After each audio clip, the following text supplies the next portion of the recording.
VikesNow, I am Dustin Baker. It is Monday. It's Memorial Day, actually. And by the time we get to tomorrow, it will be 100 days until the kickoff of the NFL season. That game is scheduled for September 5th. So we're still far away, but it doesn't feel crazy far away. And truth be told, the mandatory minicamp starts in about 1 week for these Vikings. So we're getting a plethora of opinions. I'm here with Chris. He's a big Vikings fan. How are you, Chris? Good, Dustin. How's it going today, pal? Not bad. Hey, I want to know some stuff about you. With these first-time guests like yourself, I always ask, where do you live and how did you become a fan? So let's hear from you.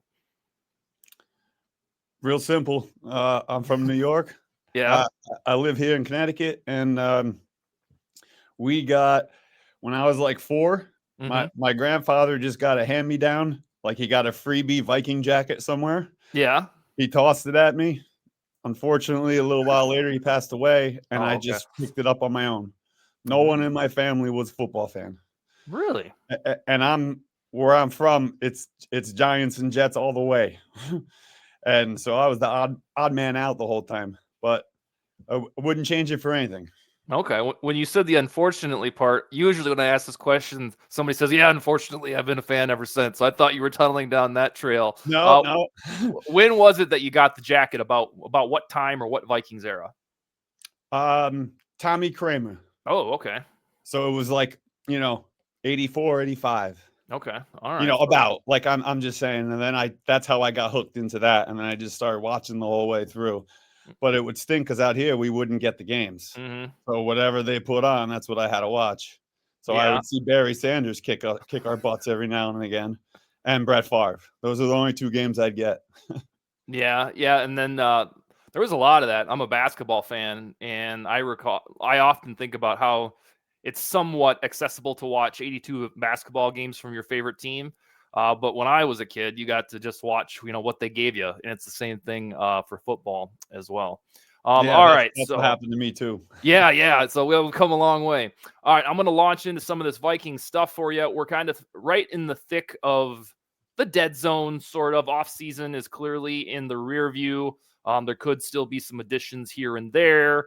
Certainly roster battles will heat up. But I want to know from you, sir, to set the tone for our little chat today, what was the single best decision from these Vikings of the offseason in the last 4 months? Well, that's a tough one. But the more I look at it, I think trading up for Dallas Turner has to be up there. I think that's going to be a good move. We needed the edge rusher. We needed everything. I like that one a lot. Mm-hmm. Is that did the price tag at all concern you, or not really?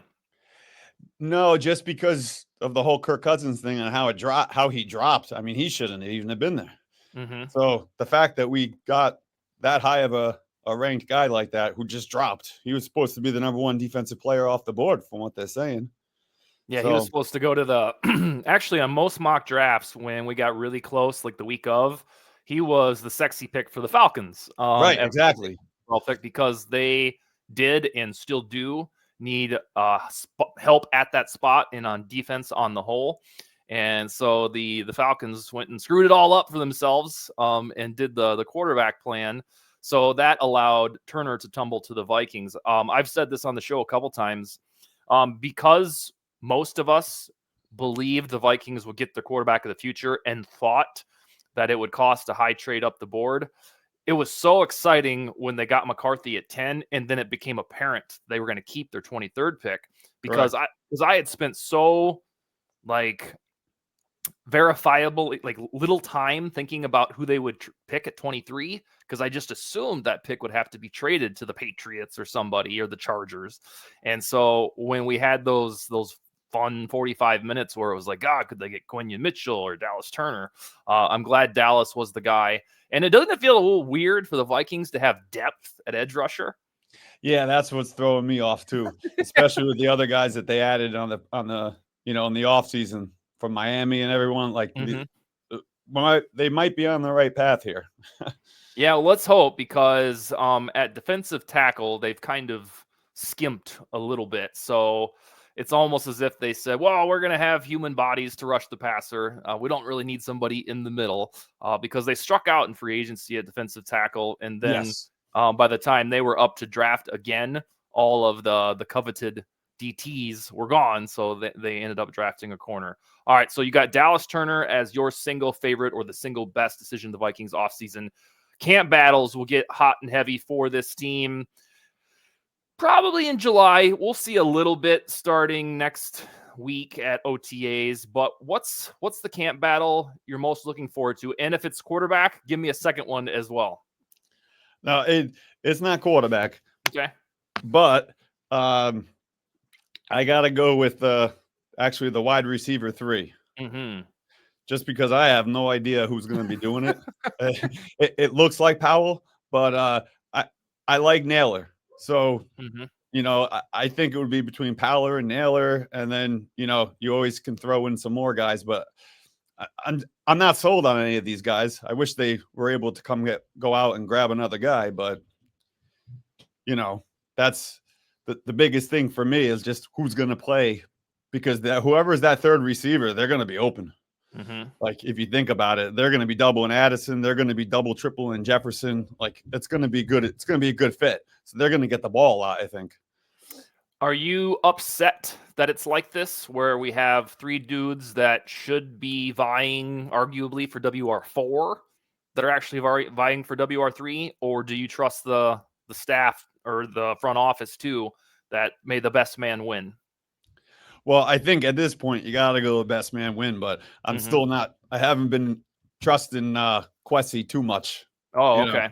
He's still bagging me a little bit. This is just me. Yeah. I am bitter with that scene pick, and I know that was a while ago. Mm-hmm. But I think they got it, but they just they're just gonna have to figure it out. They're gonna have to let those guys battle it out, unless they bring in a free agent at the end that gets cut. Yeah. All of a sudden. That's one thing I keep thinking about as we get somewhat closer to August is that there's kind of an insurance policy because no matter what, it is guaranteed that a lot of players, probably maybe 10 to 20, will be released on that fateful August day. That Right. You and I will probably be on a show like this going, holy shit, that guy's available. And so I'm thinking maybe they're banking on that as the almighty insurance policy. And you're right that it's all over the board. I wrote about this on Vikings territory last week. According to NFL.com, they projected the Vikings starters. Greg Rosenthal said Trent Sherfield, he's going to be the WR3. The Athletics, Alec Lewis, he's been on this show before, wrote a thing about OTAs last week and said, wow, Jalen Naylor looks like the real deal. And right, then, that's what I read. Yep, and then ESPN.com did a NFC North piece about 8-9 days ago. And Kevin Seifert, I never know which one it is, he was asked to project the most surprising Viking for 2024. And he said Brandon Powell. So we have it makes sense that this is the battle you're looking forward to because it's all over the board to determine who could win. I think if I had to predict, it will be Powell, but that's without seeing any summer activity. And I think we know O'Connell really likes him. And This would be a good shot from cover to cover if, coach believes in his aptitudes to get a WR3 shake. I just wish Hawkinson was healthy because then I wouldn't care about this spot at all. It would just really wouldn't matter. It almost had that Chiefs angle. Like, I don't really think the Chiefs care who their WR3 is because they have Kelsey getting so many targets. Yep. So, yeah, this one I really wish was a nothing burger, but it's not. So it's something we got to watch. All right. So about 12 hours or so after Kirk Cousins chased the structure, chased the bag in Atlanta, the Vikings signed Sam Darnold. We woke up to it, I believe, on a Tuesday morning of legal tampering, and we're like, oh, okay, we really are doing the patch over quarterback, the bridge quarterback thing. Tell me your 2024 expectations for Mr. Darnold. Well, Mr. Darnold was supposed to be the godfather out here. I mean, they were talking like, he was Joe Namath coming back, and we all know how that went. Mm-hmm. So, but I do think the change of scenery is going to help him. I think the Vikes are looking at this as a Case Keenum thing. Like he comes in, he has the Ferrari, he just has to drive it now. So if he can drive it and not crash it, they'll be fine. But I also think if McCarthy is ready, they're going to put him in. I think $10 million is not enough that like they'll pay Darnold that and let him sit the bench if they have to. That's just me, considering the quarterbacks are, going for 25, 45, 10 million for a quarterback's a steal if they're going to play. Yeah, there's a goofy dichotomy about Darnold's contract. It's a license to bitch that it was $10 million for a QB2. Like, why are we spending that much money? You could have got blah, blah, blah for $5 million. And then you're like, well, I guess he's got to play now because he costs $10 million. But then to the essence of your speech there, this is a very cheap QB1, people. We had no problem chipping off 35, 40 million for Kirk each year. If McCarthy's good, 10 million doesn't matter. This guy, right. And I don't remember how much they paid when they got Castle years ago for Teddy, and then Castle got hurt and Teddy came out. So I would think Castle wasn't too much more. No, with inflation, if you will, or just in terms of the times, I'm guessing it was something similar. That's interesting. I'll have to go back and I just forgot. My memory's bad. No, that's okay. No, because you'd have to do the calculation anyhow, because it's almost like if you look at any contract from 2014, you're like, holy shit, that guy was cheap. But that's just the NFL was different back then. You basically have to scale it. All that, Yeah, you have to scale it to the salary cap, and that's what I'll do when I go look up that take because I like it. I firmly believe that Darnold was signed in case the draft went shitty. If they were not able to make their move to get Drake May or JJ McCarthy, and then let's assume that they weren't really high on Bo Nix, I assume that Darnold was the guy to be there to sell to the ownership, to sell to fans that, well, we didn't want to just take somebody like Christian Ponder 13 years ago. So we're gonna be patient. We're gonna sign Sam Darnold, and then maybe we do something freaky like trade for Malik Willis or Trey Lance. And this year we'll wait until next year to get the guy we wanted all along, whoever that might be. So thankfully, the draft didn't go poorly, and I believe now they just have the best of both worlds, and we'll look forward to that camp battle. All right, the ground game for the Vikings has been a thorn in the ass for 2 years because it hasn't been very good. There's been some games where it's like, hey, Dalvin Cook scored a 60-yarder. We're not that bad, are we? But it's been masked by those big Dalvin touchdowns, and last year flat out wasn't very good because they stubbornly clung to Alexander Mattison. So this offseason, they signed Aaron Jones. And I want to know, when we get to the most important Vikings game of the year, let's hope that they're treading water and their usual 6-6 by Thanksgiving. When the most important Vikings game hits, let's hope that's November or December for playoff contendership, or maybe they'll just be good. Which running back will get more carries in that game, Aaron Jones or Ty Chandler? I want to say Aaron Jones, depending on how the season goes, because I think they're going to use Ham. I was upset they didn't use Ham as much last season. Yeah. But I think they should put Ham in front and let him lead block, obviously, for Jones. And I also but I know they won't do this, but if they put Jones in the front and then put Chandler behind him, they're gonna screw up defenses on who's getting the ball. You can spread them both out. I think I would love to see that. I would love to see them do a little bit of that. But I think when it comes down to it, it would go to Jones, unless Chandler's having a really good season where he's that second guy and he's breaking all the runs and everything. Yeah, with Aaron Jones, like we had Ontario Smith years ago, who all of a sudden he could have been RB1 out of nowhere. But the whole Wizinator thing. But you know what I mean? Yeah, you never know with that second guy coming out. I think that was it 2002, 2003, and 2004. I might be missing one of the years up, but we did a rare running back by committee before it became really popular. The Denver Broncos have been doing it since Terrell Davis left, and they kind of set the tone for how you can just use a running back for 4 years. Yeah, and the Giants over here used to do it with Tiki Barber all the time. Yeah, yep. And so, Ron Dane. Yeah. And with Ontario Smith, they did that running back by committee. Of course, that was retired when Adrian Peterson was drafted. Yes. And for good reason. But yeah, the reason I asked this is because Aaron Jones has a little bit of an injury history. He'll be 30 in December. And I'm just banking on he's going to miss some games because most running backs do, whether or not they're 30 or usually healthy. Running back, if you play fantasy football, you know that they get hurt. And so I was wondering if you thought Chandler or Jones would be the guy. but it sounds like Aaron Jones, and this is their shot to fix the ground game that has encountered woes for the last 2 seasons. And this is probably a really good time to fix it because you're going to have either a rookie quarterback or a guy who's trying to reclaim his career in Sam Darnold.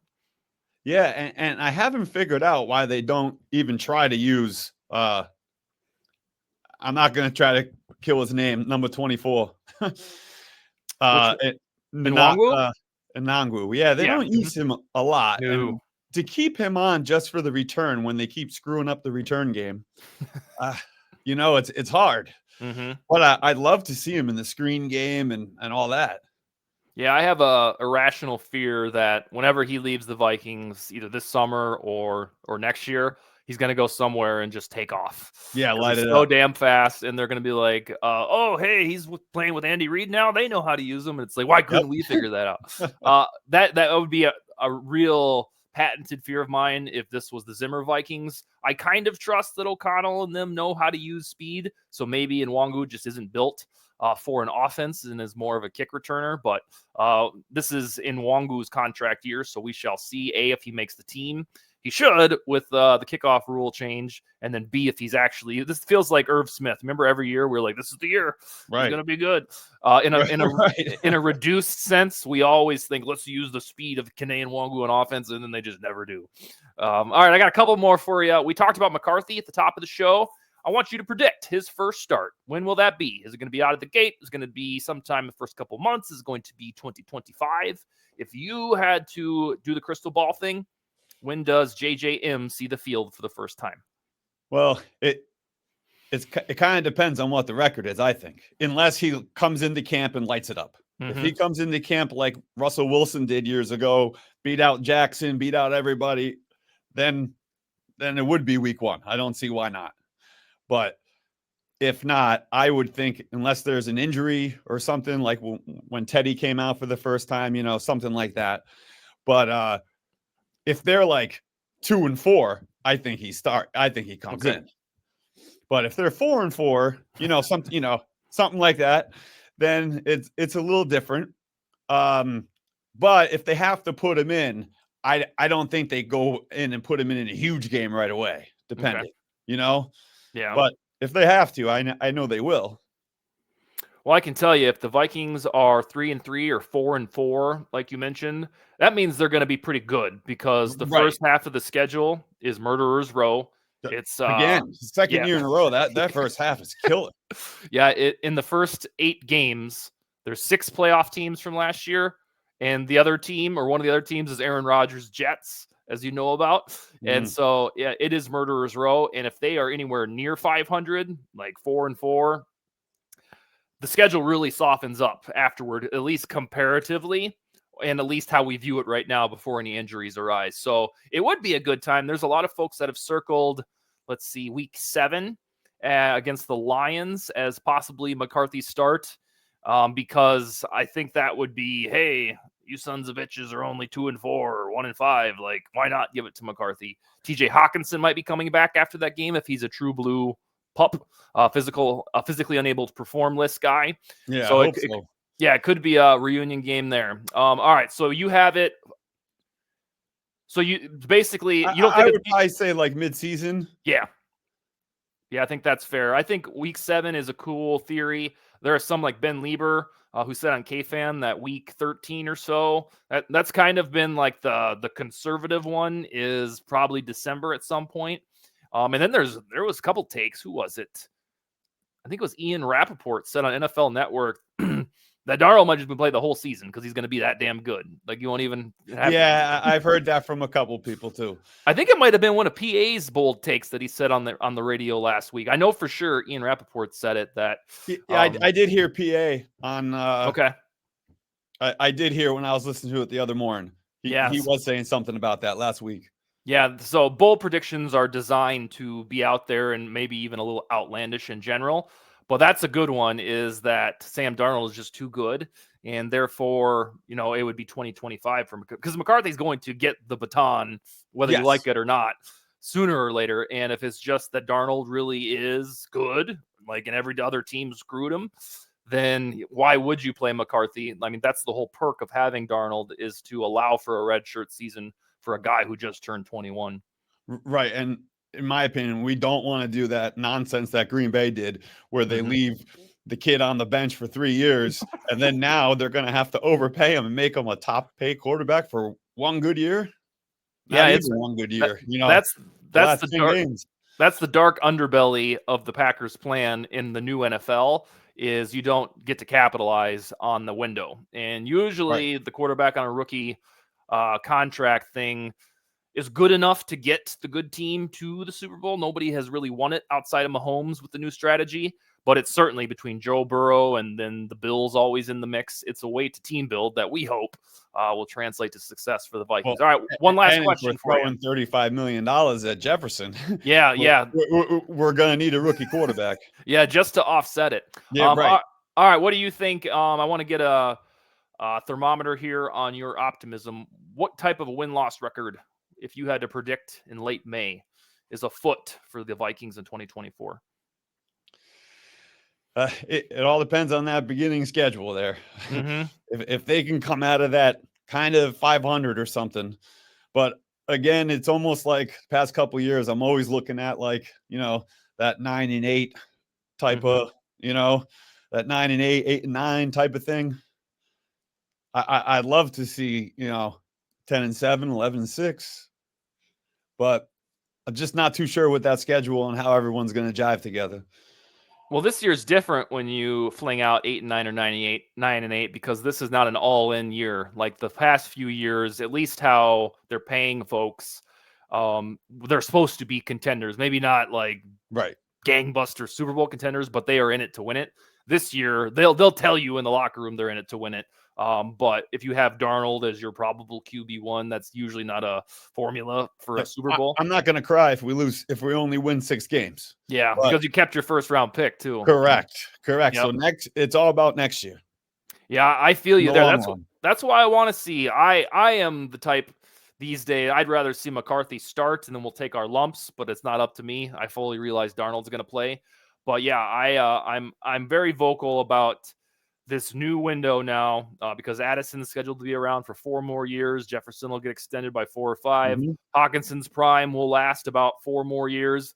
Darrisaw will probably be expended. You really, before Addison leaves, basically, if you can't afford him, you basically have 4 years to get it right. If you assume McCarthy is going to be good, you've got 4 years to get good enough to win a Super Bowl, because then you got to turn around and pay him. And then Jefferson will be about 29 by that time. Hawkinson will be nearing the end. So, yeah, I absolutely believe you have 4 years to get it right. Is that wrong? No, I think you're right. You're right on the money there. Going forward with all this stuff, when they're trying to sign Jefferson, I just hope, this is just me, but man, I hope they do not put in that no trade clause. Yeah. Usually reserved for especially with the injuries with the receiver. I'm not saying he's going to be injury prone, but if he keeps getting hurt and all that stuff, we're going to have to trade him if we have to. Yeah. I often wonder, because this is taking so long, I wonder if there's just a standoff between his CeeDee Lamb and Jefferson's agent, because the other one wants to one up the other. I don't know how long that standoff can last, but you can hate Jones all you want. He's not a moron, though. Yeah. There's no way he's going to pay CeeDee Lamb more than Jefferson. There's no way, unless he's really delusional now, which I don't think he's there yet. No, I don't think so either. All right, Chris, we can find you at Skull227 on Twitter. Is that correct? Yes, sir. All right, my man. It was a pleasure talking to you. Why don't you let me know sometime during training camp or when we get to the preseason what your schedule looks like, and we can get on here and chat again about how the summer's going, okay? Absolutely, man. I appreciate it, man. This has been a blast. All right. Yeah, I agree. Yeah, Skull, we'll talk to you later, man. All right, man. You have a good day, pal.